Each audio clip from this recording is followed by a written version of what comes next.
What? Nah, that gotta be their uncle. That gotta be one of the uncles, bro. There's no way. I'm letting you know right now. There is no way, and I mean there is no way that you're gonna shoot a video and post. Look at the post. Who the freak is this guy, bro? Walking in the middle of the night and got in the tub, crying, laughing emojis. If y'all was all shook and scared, why did y'all just get in there and the dude was filming, laughing about it? And there was a black dude in there. You just shame all African American people.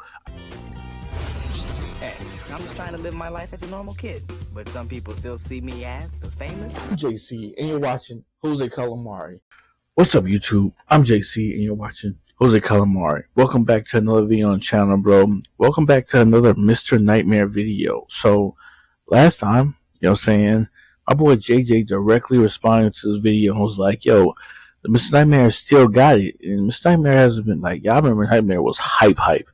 Mr. Nightmare still got it after all this time. So I was like, say less. JJ, you enjoyed the video. He is one of my main subscribers, always in the comment section of every video, bro. Most videos I have posted to this time. You know what I'm saying? I've been active on YouTube as a whole. So I'm going to post another one of these for everybody else who watched the video and liked it. Thanks very much, bro. Feel free to come in the comment section so I can praise you, appreciate you for even enjoying the video, bro.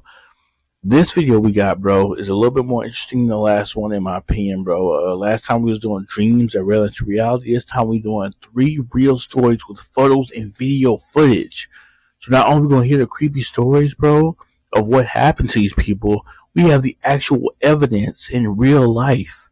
So we can talk about and, like, engage in really what happened. We can't be like, well, this was... It might know that he probably faked it. He probably not. These are real life evidence, photos / video footage of what happened to these people.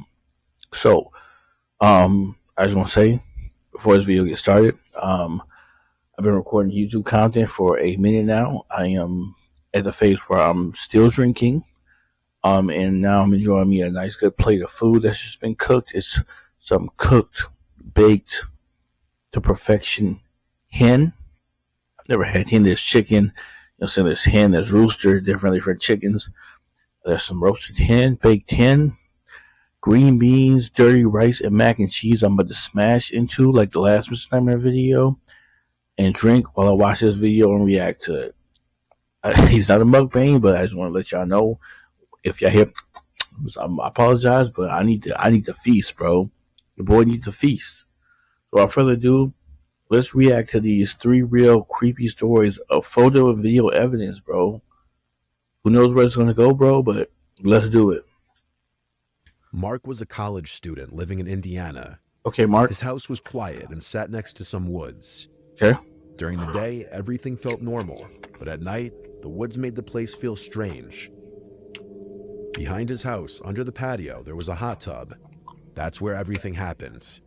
It was Saturday night, March 29th, around 12:30 a.m. Spring break was ending and school was starting again soon. Mark had his 3 close friends over, Kyle, Keenan, and Derek. They were spending one last night hanging out. They were in the garage, playing pool, blasting music, and drinking. No holes in Everyone was there. laughing and having fun. It felt like a good night. After a while, Kyle said they should go in the hot tub. It was cold outside, so the warm water sounded even better. Everyone agreed. They got changed into swim trunks, grabbed their drinks, and went into the hot tub. The warm water felt good as they talked, made jokes, and didn't pay attention to the time. Okay. Then they heard something.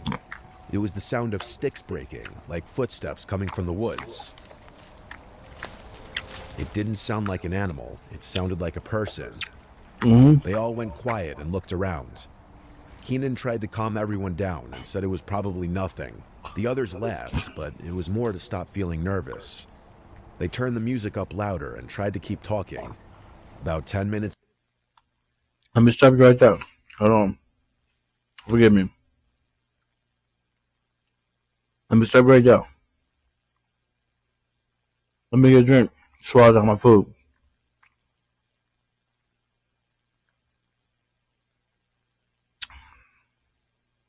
Now, if it was my black ass, with my friends, whether they white or black, there was no turn the music back up to ignore the sound. it's time to get up. And we're not investigating the sound, or we are investigating the sound as a group to jump a nigga. Do you understand what I'm saying? Whether we are with my white friends or black friends, we are not ignoring the sound. We're getting up out of the area. We're turning the music down, and we're investigating and or deciding to wrap it up for the night. That is the choices. There is no putting the music back on high and ignoring it. But that's just me. Let's keep going story. Later, a man walked out of the woods. He stepped into the light from the patio. He was wearing a long black coat, white sweatpants, and a gaming headset. His eyes were wide, and his face didn't show any feeling. Everyone jumped. A gaming headset. They yelled at him and asked who he was and what he was doing. The man raised his hands and said his name was Seth. He said he was 33 years old, and he heard them laughing and wanted to join. The guys just looked at each other, confused. I don't know you. Mark told him to leave, but he didn't listen. Instead, Seth took off his coat, then his shoes, and then his pants. The fuck? He was now in only his underwear. Then he got into the hot tub. No one knew what to say. Mark pulled out his phone and started recording, not for fun, but because the whole thing felt unreal. This was the footage he captured. There's a black dude with y'all and y'all laughing?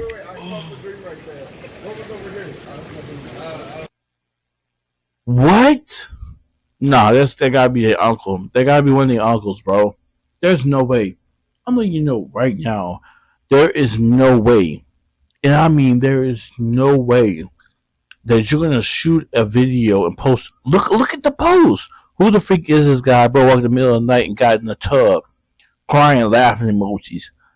If y'all was all shook and scared, why did y'all just get in there and the dude was filming, laughing about it? And there was a black dude in there. You just shame all African American people. I need to take your black card at this point. What nigga is hanging out with? I mean, I ain't gonna lie. If you hang out with your white friends too much, you might get influenced. My fault. That's true. That's the true thing. If you black and you start hanging out with too many white people, you'll get influenced, bro. Just like anything else. But if a white person hanging with too many black people, they'll get influenced to be black. So maybe he lost his sense of reality at just being black. Because there's no way I'm gonna let this random dude pull up from the woods and be like, hey, y'all niggas sound like y'all having fun. Let me get in the hot tub with y'all and just chill with this dude. You don't know where this dude come. He probably just finished murdering somebody. You know what I'm saying?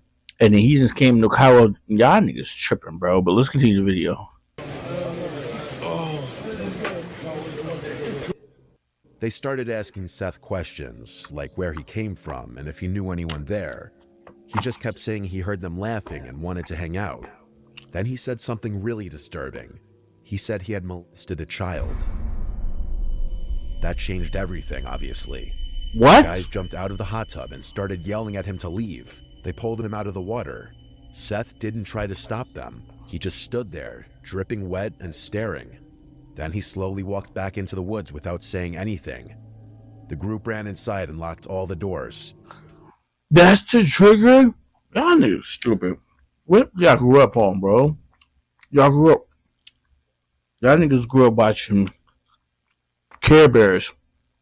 Y'all niggas grew up watching fucking, I don't know, what y'all grew up watching where y'all okay with this nigga coming out the woods and getting in a hot tub, and then when it's time to get him up out of the spot is when he said he just molested a child. That's the biggest issue. You don't know where he just came from. You don't say something weird like that, and that's when it's like, hey, it's time to get up out of here. Nah, fuck this dude, bro. Nah, skip him. The fuck? Some of them laughed nervously, trying to shake it off, but Mark and Kyle didn't feel okay. Ain't no They felt fucking like it nervous wasn't laugh. over. About 15 minutes passed. Kyle said they should go back out to lock the hot tub. Mark said okay. So they got flashlights and stepped outside. That's when Mark saw something next to the hot tub. It was a phone. He picked it up and saw the screen light up. Whatever was on the lock screen made him drop the phone. He didn't say what it was, but it scared him. He said he thought Seth would come back, so they ran inside and told the others. Everyone tried to stay calm. Then they heard a tapping sound on the window. Mark already knew who it was. He opened the curtain, and wouldn't you know it, Seth was standing right there. His face was pale, his eyes were wide open, and he had a creepy smile. He didn't say anything, he didn't move, he just stared. Mark yelled for Kyle. Kyle ran in and called the police. Why you ain't been called Mark police? grabbed the bat and went to the front door. He yelled for Seth to leave and take his phone. Seth didn't answer. Instead, he slowly walked around the side of the house. Mark followed a little bit and looked through the patio window. Seth was standing there again, staring inside. Mark told him the cops were coming and that he needed to leave, but Seth didn't move. He just slowly raised his hand and waved once. Then he turned and walked back into the woods. The police arrived a few minutes later. The guys told them everything. That was a The prank. officers searched the woods and found Seth standing alone, just looking toward the house. They arrested him for trespassing, and everyone thought it was over. But Mark didn't feel that way. A few days later, he saw a post on Snapchat from a girl who lived nearby. It was a video. It showed another man, not Seth, trying to break into her house late at night. That's what bothered Mark the most. It meant Seth might not be the only one out there. There could be more. They could be connected, and they might not be done.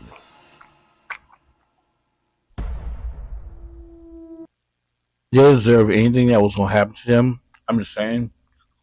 Who the freak in their right mind gonna get and let a dude that's rando come from the woods and chill in a hot tub? And when the dude said, "Oh, I just molested a kid," they didn't go inside to call the police. They went inside to protect themselves. I said, I'm like, yo, yeah, I'm at home. I'm just chilling with me and my friends. My parents gone.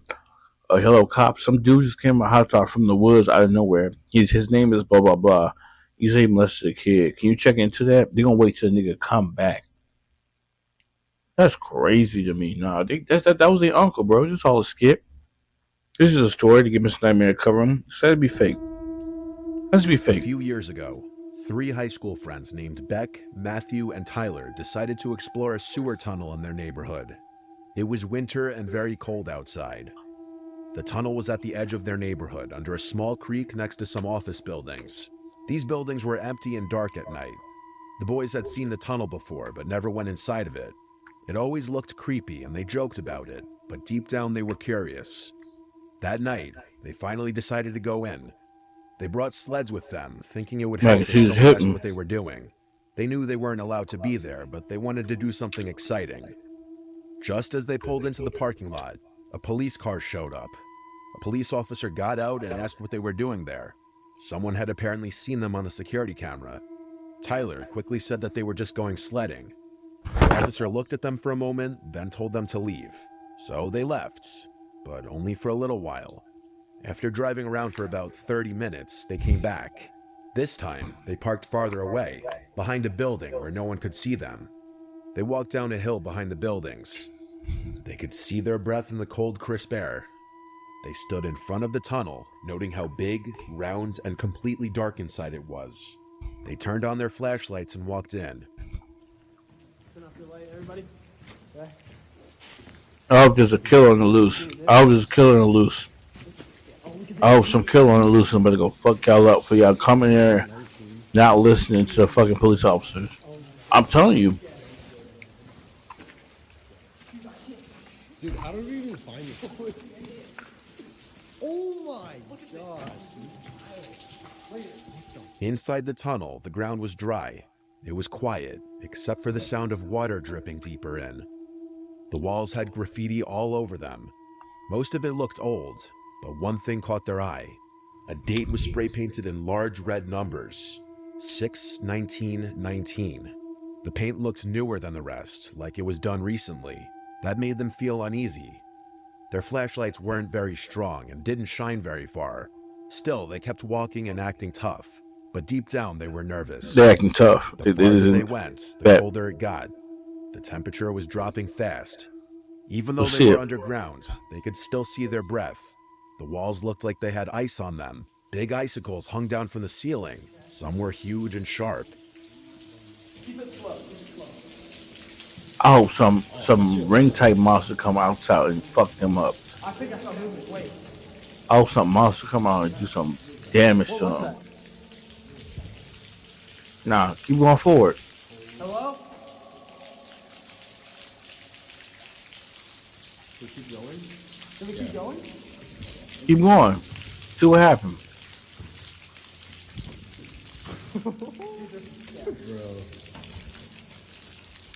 Keep going. Icicles can like impale you, dude. Look how Keep going. Nah, don't get scared now. Scary ass. Suddenly, a loud cracking sound echoing from further down the tunnel sends the group fleeing in fear.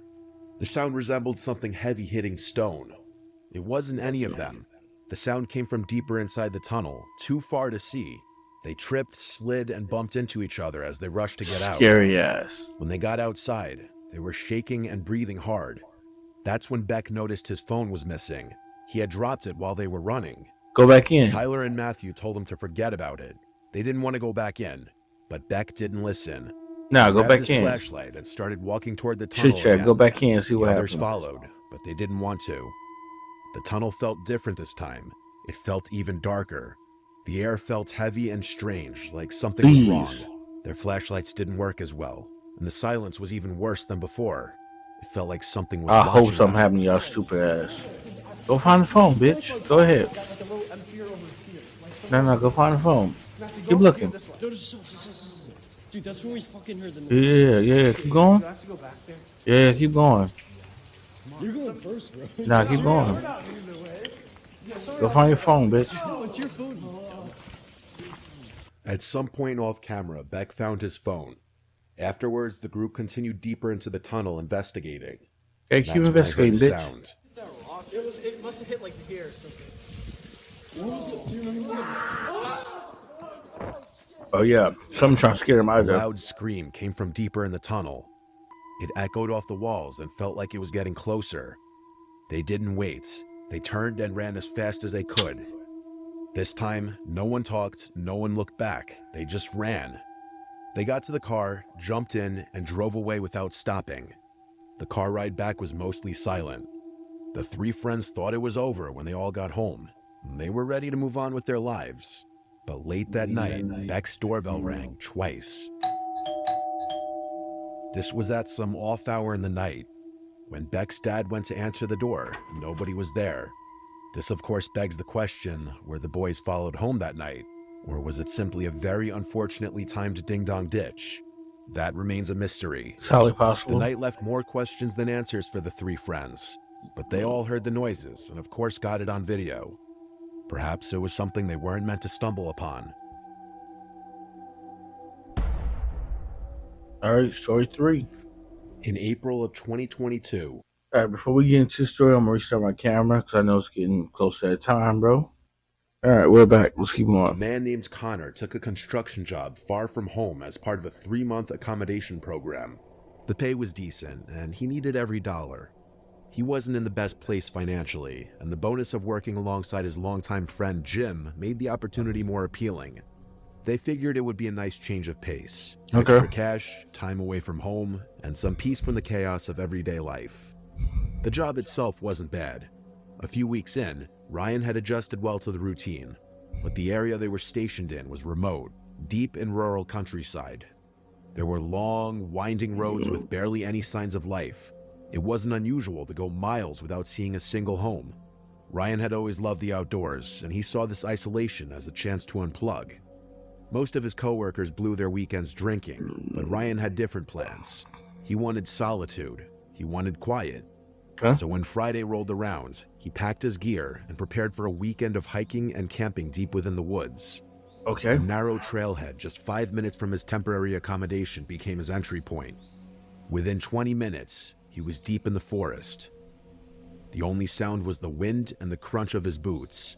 He smoked a couple joints as he made his way further in, letting Oh, you the getting high as stress shit. melt away. The isolation was comforting for him. Well, at first. Around 7 p.m., the sun began to sink behind the treetops. Shadows stretched long across the trail. Ryan knew it was time to find a place to settle. That's when he noticed something unusual. There was a scent in the air, burning firewood, and a light layer of smoke drifted between the trees. Okay. At first, it seemed normal, maybe another camper, maybe a local. But then, he caught something just barely in the corner of his vision. The faint orange glow of fire flickering through the trees. Curious and confident, Ryan left the trail and headed towards the source. He wasn't scared. He trained in combat sports during his teens and stayed in good shape. Still, something about this felt off to him. As he moved closer, he began to see strange metallic glints. Shopping carts, dozens of them. They were tied to trees with rope hanging for the branches. Okay, somebody went to Winn-Dixie. Some mangled and suspended in bizarre positions, like And then twisted somebody rubble went to rusted Winn-Dixie. steel. And they was It finished didn't look like a shopping. campsite. It looked like a ritual site, like something meant to be seen and feared. Ryan pulled out his phone and started snapping photos. He had to prove this to his friends someday because no one would believe it otherwise. Then, something even stranger caught his eye. Hung directly above the fire was a charred, old-fashioned duck ornament. Sitting in the duck's back was a scorched baby doll. The thing was melted, its limbs warped from heat. Ryan took a photo of that too, but the longer he stared, Okay. the more disturbed he felt. Punch His chest taking. began to tighten. The fire was roaring, clearly tended to recently. There were water bottles scattered around. Someone had been there, or currently was there, maybe Okay. still watching. He thought about turning around, thought about heading straight back to the trailhead, but something made him keep walking. He tried to convince himself it was nothing, just some weird loner, maybe drunk, probably harmless. Still, Okay. he checked over his shoulder more than once. 20 minutes passed, and he'd put real distance between himself and that eerie camp, but daylight was fading fast, and he needed firewood before it got too dark. He veered off the trail again, this time to gather supplies. He wasn't worried. He had emergency wood in his pack, but not enough to last the entire night. He needed more. After about an hour of preparation, Ryan had set up his tent and built a small fire. It was around 9 p.m. when he prepped a steak and potato meal in foil and nestled it in the glowing embers. Sound He good? smoked another joint to dull the anxiety. And He for a stopped while, drink- he stopped seemed smoking. okay again. With his meal finished and the fire crackling, Ryan settled in for the night. He turned on a pre-downloaded playlist of true crime podcasts, listening to cold case files. Why in the fuck would you listen to Mr. Ballin style, if not that, true crime stories while you're in the woods by yourself camping? This nigga, he tripping, bro. Not only he want to get high, he wants to get himself spooked out. You never listen to true crime when you're in a spooky situation. I love listening to true crime. Don't get me wrong, but you listen to that too much, it overtakes your mind. It's like if you watch all conspiracy theories videos, y'all, it will fuck your mind, bro. Like I remember going through a period of my life, bro, like years ago. It was like years ago, so long ago, bro. I went through like this phase of listening to nothing but like what Shane Dawson, like conspiracy theory videos, plus other conspiracy theory videos. I was walking around like going to my job thinking the air that I'm breathing wasn't real. Like you have to like chill on those things sometime, and you have to watch some happy stuff sometime. You have to balance it out. You know, you have to balance it out. You watch some spooky stuff, do something else to get your mind off the paranormal. I'm saying you have to balance it out. I'm saying if you're gonna watch some paranormal stuff, go watch something that's gonna funny, that's gonna get your mind off of that. You know what I'm saying? Watch paranormal stuff, you know what I'm saying? Go watch some porn after that. It doesn't matter. Just go get into something that's different. You let your mind wander into some stuff, you're gonna start seeing and believing stuff that's not there. I'm leaving it right now. The forest around him darkened. There was no signal out there, no distractions, just firelight and static-filled voices recounting unsolved murders. At some point, he drifted off to sleep, but it didn't last. He woke up suddenly. The air inside his tent felt colder. The fire outside had dimmed. He checked his phone. 4 a.m. He didn't know what had woken him up until he heard it. Whistling. Okay. A slow, eerie tune carried through the trees surrounding his camp. He froze. His body wouldn't move. It was like something inside him had shut down. Do you have a weapon? He lay motionless, listening as the sound crept closer. Then the whistling stopped. What followed was worse. Soft footsteps, fast, light, and quiet, circling his tent. He couldn't see them, but he could hear them crunching twigs and shifting leaves. His heart pounded in his throat.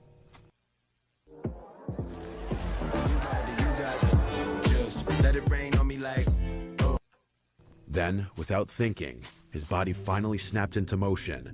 He jumped up, threw on his boots, and burst out of the tent.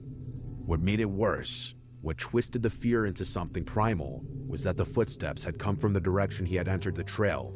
The way back to safety was now blocked. He Okay. had no choice but to run deeper into the forest. He sprinted as fast as he could, crashing through brush and low branches. But behind him, he could hear more footsteps, multiple, and they weren't in sync.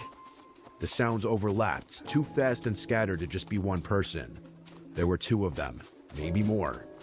For 5 straight minutes, he ran until his lungs burned and his legs begged for rest. He found a dense cluster of trees and dove into the underbrush, burying himself in leaves and tangled roots. He didn't move. He barely breathed. The footsteps faded, distant now, but he didn't dare come out. He waited, still and silent in the dark. Eventually, he knew he had to move. He crawled through the forest with branches cutting into his arms and legs. Every step was slow and careful. When the trees finally began to thin, he broke into one final sprint. He recognized the trailhead, the way out, and he ran without stopping. No one followed him after that. The forest was quiet, but the damage was done.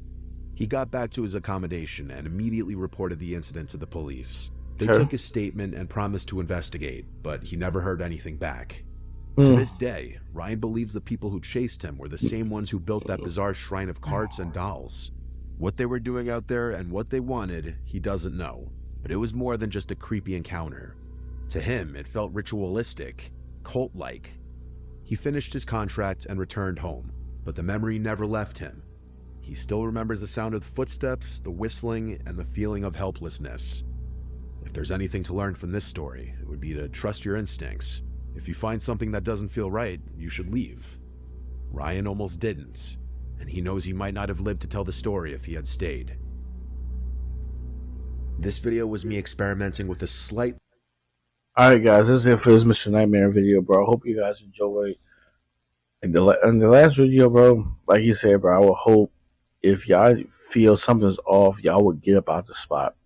Y'all don't wait until it becomes bad like he did, and you have to jump off the side trail to, like, you know, hide underneath some brushes and you know, stay in woods and tree limbs that's falling down to get to safety, bro. Use your intelligence, bro. I want y'all to remember this video. If y'all ever go out and y'all like camping with your kids or whatever like that, it doesn't matter what's going on. Just use intelligence, bro. You know what I'm saying? If something feels wrong, get up out of there, bro. Just don't need to wait till things go bad. You become a news story, bro. This video is kind of interesting. If y'all have more like these y'all want me to react to, bro, let me know in the comment section below, bro. Until next time, guys, I'm JC, and you're watching Jose Calamari. Later, people.